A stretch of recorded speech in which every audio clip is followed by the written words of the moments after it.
Beyond the headlines. This is World Insight. Hello and welcome to World Insight with me, Tian Wei. And this is our special program dedicating to our season of basic science and artificial intelligence. The AI Plus initiative is China's national action plan to drive AI into every corner of the economy. Few have witnessed this journey as closely as Feng Junlan. As the chief scientist of China Mobile, she has been working on large language models for more than 10 years. She believes AI should not be a magic box. It must be trustworthy, controllable, and safe. And here is my conversation with her at the recent meeting of the new champions, which focuses on innovation and cooperation. AI Plus has been the approach China decided on. So what do you think has been the result of this approach so far? How has that transformed China's economy at this moment? I think this is a moment is like a collectively wakes up all the business in China, enterprises and the medium size, even the smaller ones. So if we have a number to measure how broad that AI Plus has been impact the companies, our daily life, I think number must be really high. I don't know, at least over 90. But I think the variances and at what level. You may some of the applications still kind of in a trying pilot mode. Mm-hmm. Some kind of already dive quite deep, and some push into larger scale. Some still kind of demonstration level. Mm-hmm. Overall, I think it's still we kind of lack a metric, really measure the impact. We're trying to come a way is know where we are. And the same thing for AI foundational technologies, and the same thing for the AI impact. I think we still lack that number. A good indicator really can tell us specifically where we are. But we can feel the momentum, we can feel the vibe. You can feel like everyone wakes up and trying to do something on their business. I see. Meanwhile, traditional telecom providers, like the one that you are working for, China Mobile, yes, has also been working very hard over the past few years on large language models. For example, your Tian large language model. Now, how do you see this transformation taking place? What has been the role of this LLM that you are working on? Mm-hmm. How do you see its next stage? How would it connect with all the latest development with AI technologies and really in relation to industries? Back to 2013, we started from how we really can apply AI, but the AI of 10 years AI, and into our customer care, to transform our customer care. Because inside China Mobile, we serve close to 1 billion customers, really the largest scale in the world in terms of customer care. That has been very successful. And then we moved that experience and what we learned to our core, which is the network. So every day use 5G and 4G, that's everywhere, right? You feel like very easy, you grab your cell phone and you use it. But behind, it's a lot of technology.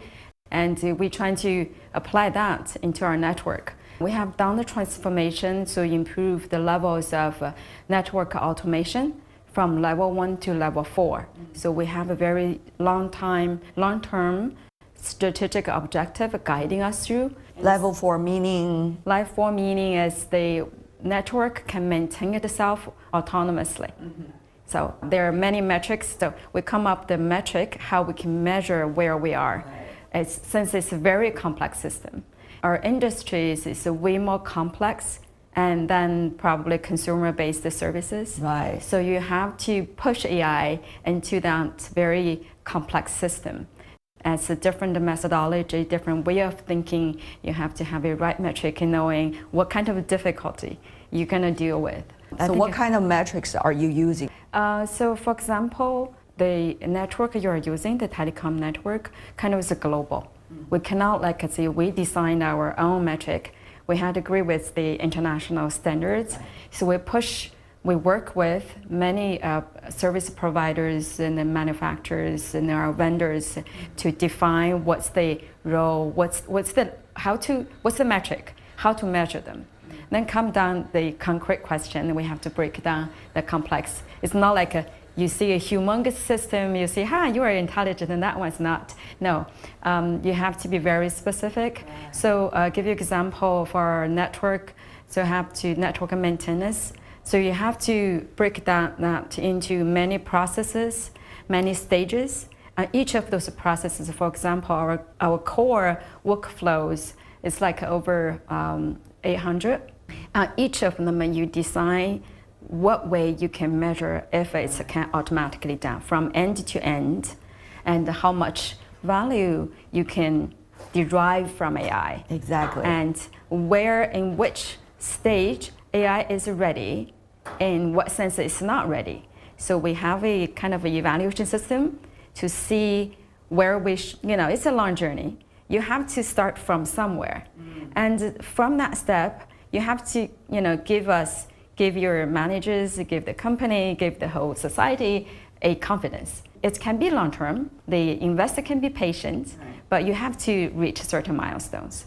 So we also agree on what milestones we, supposed to reach each year, each month, and which processes we start first, what second. How would you take advantage of the latest technology to update what you already have, your own large language model?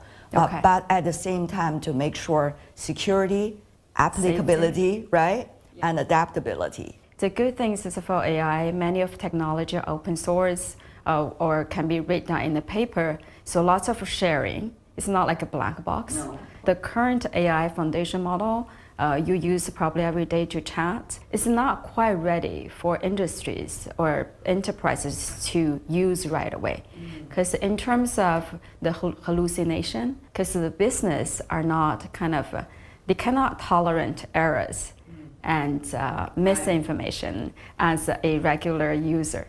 So how to make the AI really trustworthy, and how to make AI really know deep down the knowledge of enterprises. So when we say you are an expert in energy, which means a lot, you have a whole pack of knowledge and know-how. And if AI doesn't know that part, there's no way it can be an expert working in the enterprise. So we're trying to make our model deep down know the industries, deep down knowledge, and the other one is to make it safe and make it secure, make it trustworthy, make it controllable for the enterprises. So for example, you get a great car, you cannot control. You're going to feel like afraid of using it, right? And I think AI needs to reach a stage, experts feel like, this can be mine. Can be mine means I can control it. I can work with it. Otherwise, it's not like a magic box and get me something, I have to trust it. Now there has been a lot of talk and discussion about the world model, vis-a-vis different kinds of large language model we are already seeing over the past few years. Some suggest it has a beginning stage, others say this might not have a big hope. This debate is always ongoing. What is your take? Tremendous resources are putting into this. Large language model is a entity which can taking all the knowledge we accumulate in the past probably 5,000 years, and now the large language model will work with us in many different spaces. Used to be in the information space, we exchange information with the larger language model.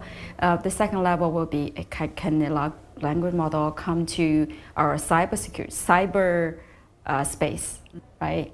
And third one is come to our physical space and go to our industry, go to our lab, go to our factory, in the enterprise space. I think it still faces tremendous challenge for doing that, because for the current version of larger language model, you have to provide the model a sequence that takes in any data, but your data has to be flattened into sequence no matter what way. And our world naturally is not flat. It's not a sequence. It's not like the words I'm talking to you, the sequence of words.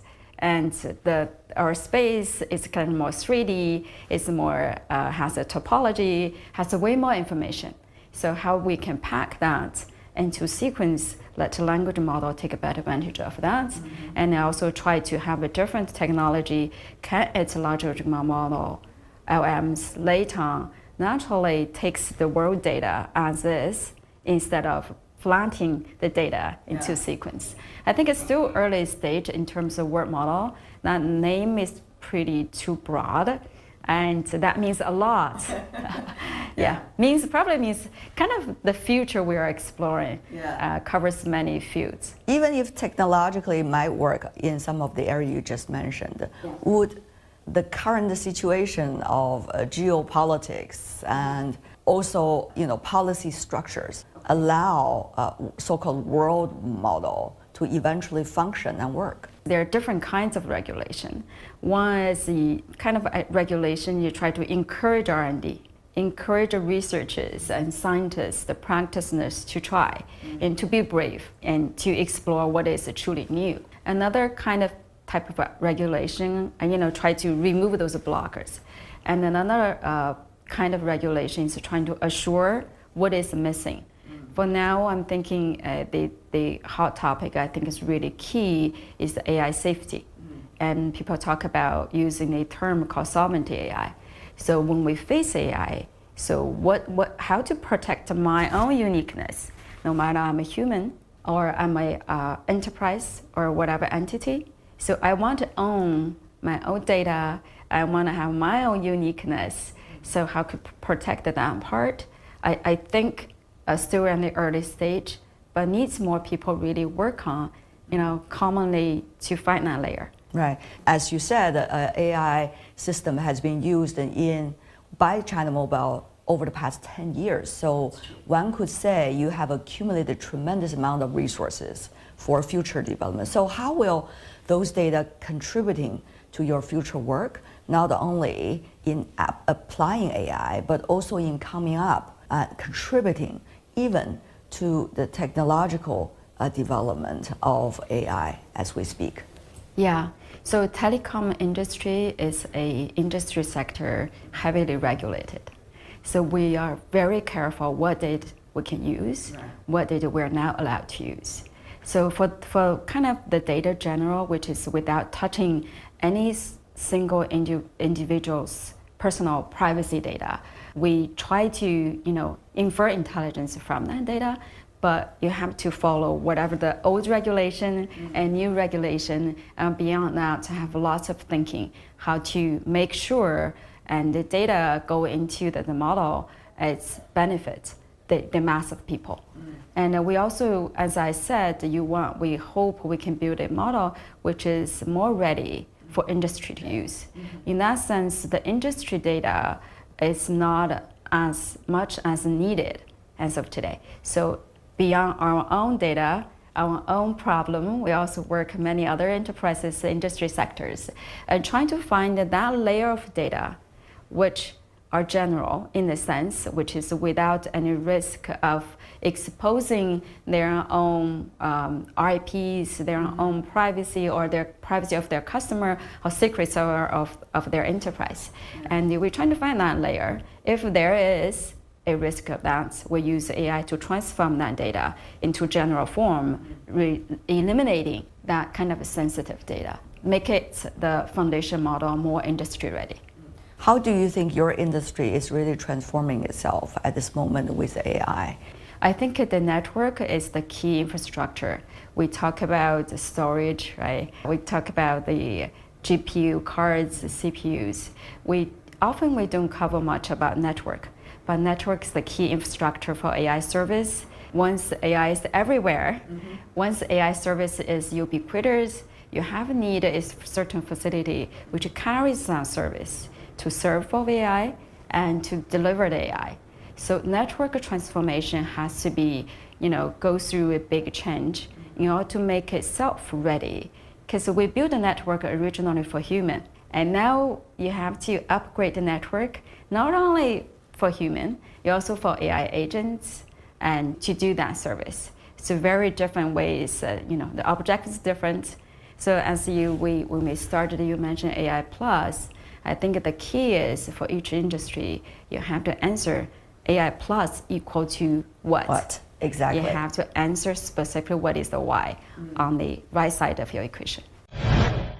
And this is our special program dedicating to this season of Basic Science and Artificial Intelligence of World Insight. Will AI build itself? What does it mean for human beings?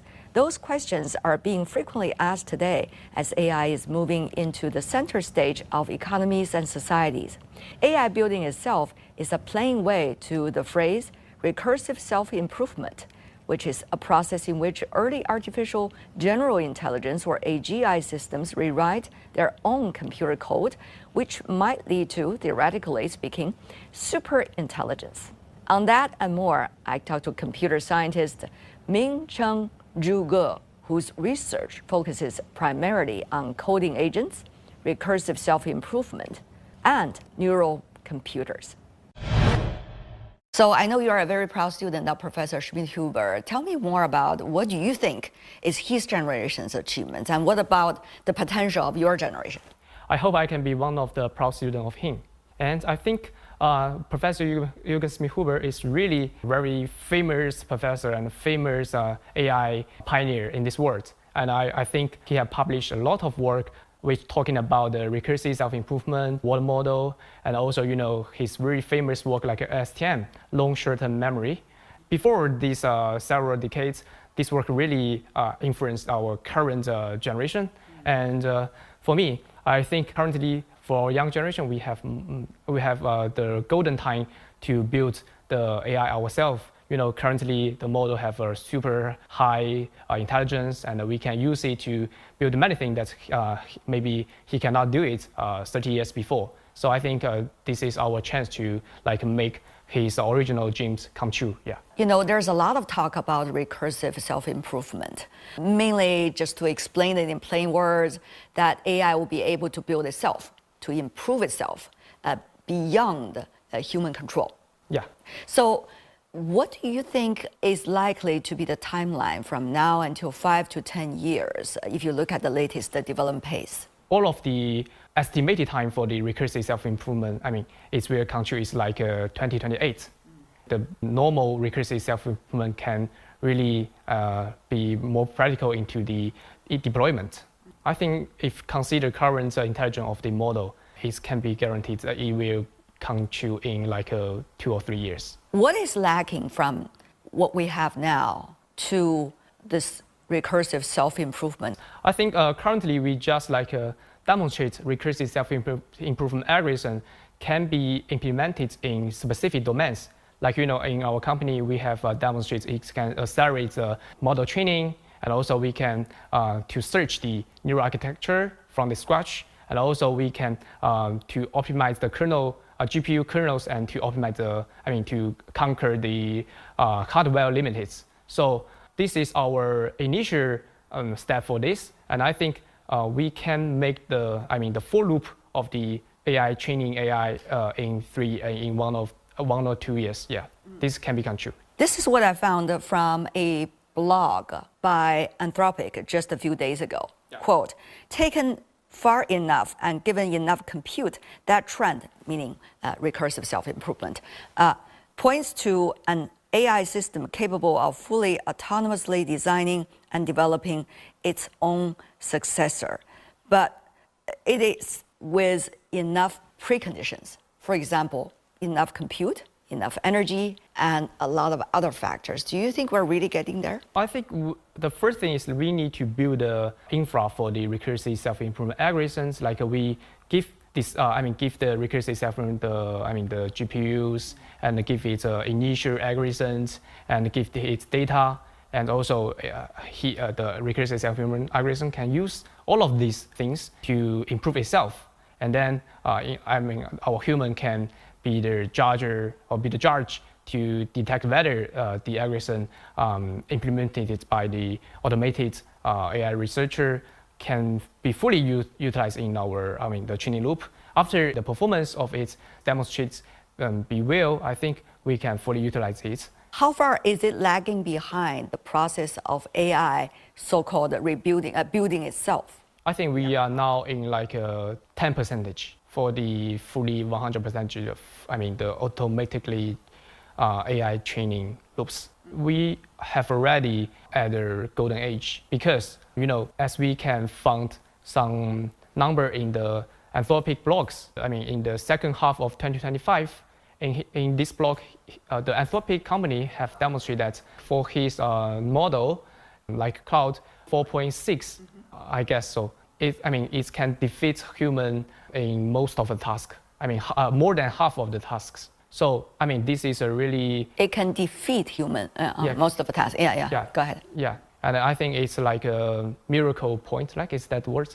It's a miracle point for the AI training AI itself. Do you think the future AI system will using more compute to generate answers usually to the questions that human beings asked it, or generating more self-improvement rather than responding to human needs? I think ideally, our human can give more question or tasks to the AI, and the AI can first solve our own, the human defined tasks. This is our ideal situation. But as a novel, its name is out of control. Maybe we cannot control it if without a proper agent agile system or some anti-reward hacking systems. So for our own experience, we want to make the RSI system beneficial to our own task, not only like it just utilize the computer resource to build itself, and our human cannot monitor it. Talking about the recursive self-improvement a little bit more, you see companies are warning about AI being able to build itself in the near future. However, none of them are slowing down. On the one hand, we clearly realize there are things that we really need to do, right? On governance, on cooperation, on security, safety. On the other hand, everybody is racing, dashing toward the final line, if there is a final line. Yeah. So what do you make of this paradox, apparently? Okay, let's back to 2024. At that time, I think Elon Musk said that we need to stop the AI building. But let's turn back to remember what happened later.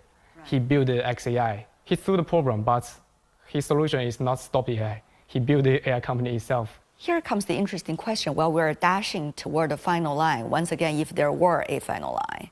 Well, at the same time, so little resources devoting to governance, safety, security, you name it. So when are we going to realize that we really have to do something? I think we should consider this issue at the very beginning. We're already late. We are not late because, consider the intelligence of the model. It's not like the super dangerous at this moment. It's not so super dangerous at this moment. But we have to be careful of this. And that's why I think, like our company, we also say that we want to build a safe recursive self-improvement. And, we published the blog, even we just launched our company 1 month before. We want to make sure everything is revealed to the public and make the recursive self-improvement align with our human benefits, not to hurt ourselves. So for our company, I really think that we have to take care of this at the very beginning. Also, I think this is every responsible company should take this. There are some interesting phenomena over the past few months. Yeah. For example, OpenClaw. Everybody was talking about it, even mom and pop trying to download the app and trying to use it. However, where is it now? It's like a fad. It came fast and it's gone very fast. So that's also posing a challenge for average Joe. Yeah. Because people do not know as to how much energy they should spend on the latest trends. It could be a waste of time, as some of they say, or it could be a very expensively inefficient way of spending their time. Yeah. So what do you think? Any advice? I think as you said, OpenClaw appeared in a short time and become super popular at around 3 months, but then disappeared. But it somehow finished its historical mission because it's bring much attention to the agentic people. AI. Yeah, agentic AI to the human life. And previously we engineering professional ones use the agentic system to implement our AI building. But at this moment, I think the OpenClaw just bring the people's attention. Oh, AI can really attend into the normal people, non-professional engineers' life. So I think this is very exacted moment for the AI community. Yeah. What about world model? Everybody is talking about it. Technically, is it feasible? Through governance, is it possible? I used to be a strong believer of world model before. Yeah.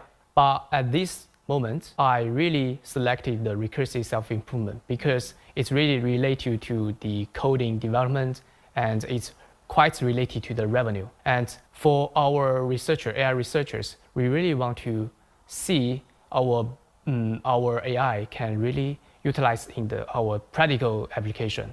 I think there are still 3 years to fully utilize the world model. And I also have a paper named Neural Computer. I think in 2028, I want to use recursive self-improvement to search the neural architecture to build a completely neural computer where equipped with the features of the agentic system, world model, and also the conventional computers. So for me, I think world model, there's still several years to complete the world model. And that is all the time we have for today. Another edition of our program dedicating to the season of basic science and AI. If you'd like to know more, search World Insight. Check out our YouTube channel, follow us on X and Facebook. I'm Tian Wei. Thank you for joining me. Bye for now.